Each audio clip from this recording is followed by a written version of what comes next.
কোনো রোগী যদি জ্বরের প্রথম দিন থেকে 5 দিনের মধ্যে উপসর্গ নিয়ে আমাদের কাছে আসে, সেই ক্ষেত্রে আমরা ডেঙ্গু NS1 টেস্টটা করি। আর যদি জ্বরের 5 দিনের পরে রোগী আমাদের কাছে আসে, সেই ক্ষেত্রে ডেঙ্গু IgM এবং IgG টেস্ট আমরা করে থাকি। একটু আগে বলছিলেন যে কখনো আগেই ডেঙ্গু হয়েছিল, আসলে ডেঙ্গু কি বারবার হতে পারে বা একাধিকবার হলে তার ঝুঁকি আসলে থাকে কিনা? আচ্ছা, একজন মানুষের ডেঙ্গু কিন্তু 4 বার হতে পারে, কারণ ডেঙ্গুর ক্ষেত্রে 4টা স্ট্রেন আছে।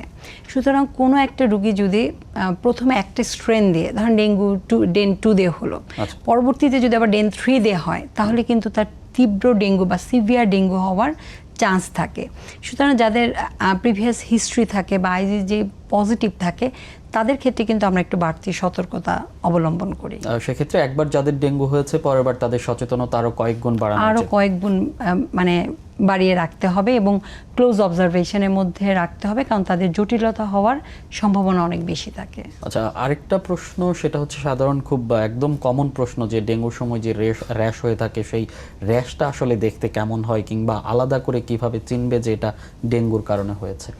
আচ্ছা, এটা খুব ভালো একটা প্রশ্ন, কারণ অনেক সময় ভাইরাল ফিভারের সমস্ত র্যাশগুলা কিন্তু একই রকম হয়। সো ডেঙ্গুর ক্ষেত্রেও সেটা ব্যতিক্রম নয়, ডেঙ্গু একটি ভাইরাসজনিত রোগ। সো অনেক সময় বোঝাটা কিন্তু কঠিন হয়ে যায়।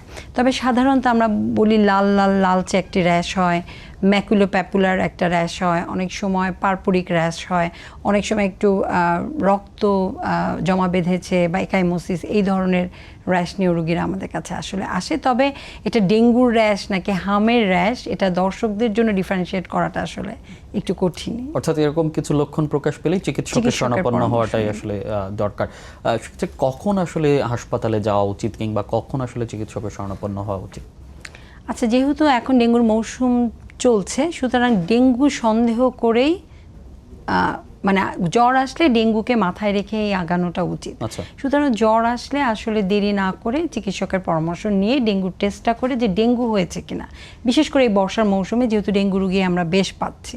সুতরাং এটাই হবে সকলের প্রতি একটু মানে অ্যাডভাইস, যদি এই মুহূর্তে জ্বর আসে তাহলে দেরি না করে চিকিৎসকের পরামর্শ নিয়ে এটা ডেঙ্গু কিনা এটা অবশ্যই নিশ্চিত যেন সবাই আমরা হই। সেক্ষেত্রে হাসপাতালে যারা ভর্তি হচ্ছেন কিংবা চিকিৎসা নিচ্ছেন, আমরা একদম সাধারণ মানুষ থেকে সবাই একটা শব্দ খুব পরিচিত, প্লাটিলেট। সেই প্লাটিলেট কমে যাচ্ছে এবং প্লাটিলেট বাড়ানোর জন্য বিভিন্ন উদ্যোগ নেওয়া এবং বাইরে থেকে প্লাটিলেট দিতে হয়, দিচ্ছে। তো সেটা আসলে এই প্লাটিলেটের ভূমিকাটা আসলে কি?